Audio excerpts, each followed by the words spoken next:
5 اگست کو بھارت نے اپنے زیر انتظام کشمیر کی نیم خود مختاری کو ختم کر کے اسے براہ راست وفاق کے کنٹرول میں لانے کا اعلان کیا۔ اس متنازع اقدام سے ایک دن پہلے ریاست میں گرفتاریوں کا سلسلہ شروع ہو گیا تھا۔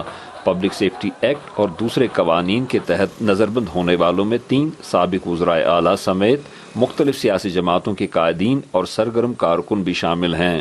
اس کے علاوہ سینکڑوں کی تعداد میں مقامی نوجوانوں کو حراست میں لیا گیا ہے۔ ایسے بیشتر نوجوانوں کے والدین ذہنی کرب سے گزر رہے ہیں۔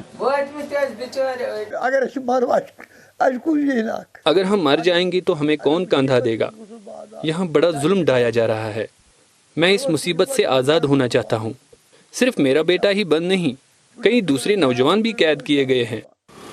عہدیدار کہتے ہیں کہ بیشتر گرفتاریاں امن امان کو برقرار رکھنے کے لیے احتیاطی طور پر کی گئیں اور حراست میں لیے گئے زیادہ تر افراد کو اب رہا کیا جا چکا ہے۔ لا اینڈ آرڈر کی ایسی صورتحال میں کئی طرح کی گرفتاریاں کی جاتی ہیں۔ ان میں سے ایک روک تھام کے لیے کی جاتی ہے تاکہ شر پسند پرامن ماحول خراب نہ کر پائیں۔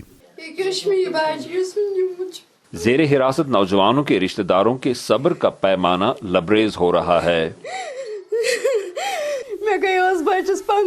میں حکومت سے اپیل کرتی ہوں کہ میرے بیٹے کو رہا کیا جائے۔ میرا اس کے سوا کوئی سہارا نہیں۔ میں ایک غریب عورت ہوں۔ میرا بیٹا 15 روز سے قید ہے۔ اس سے کوئی خطا سرزد نہیں ہوئی ہے۔ ایمنسٹی انٹرنیشنل سمیت انسانی حقوق کے لیے کام کرنے والی بین الاقوامی تنظیموں نے بھارتی حکومت سے مطالبہ کیا ہے کہ گرفتار شدہ افراد کو فوری طور پر رہا کیا جائے اور بھارت کے زیر انتظام کشمیر میں اظہار خیال پر عائد ہر قسم کی بالواسطہ اور بلا واسطہ پابندیوں کو ختم کیا جائے۔ زبیر ڈار کے ساتھ Yousuf Jameel, voice of America, Sri Nagar.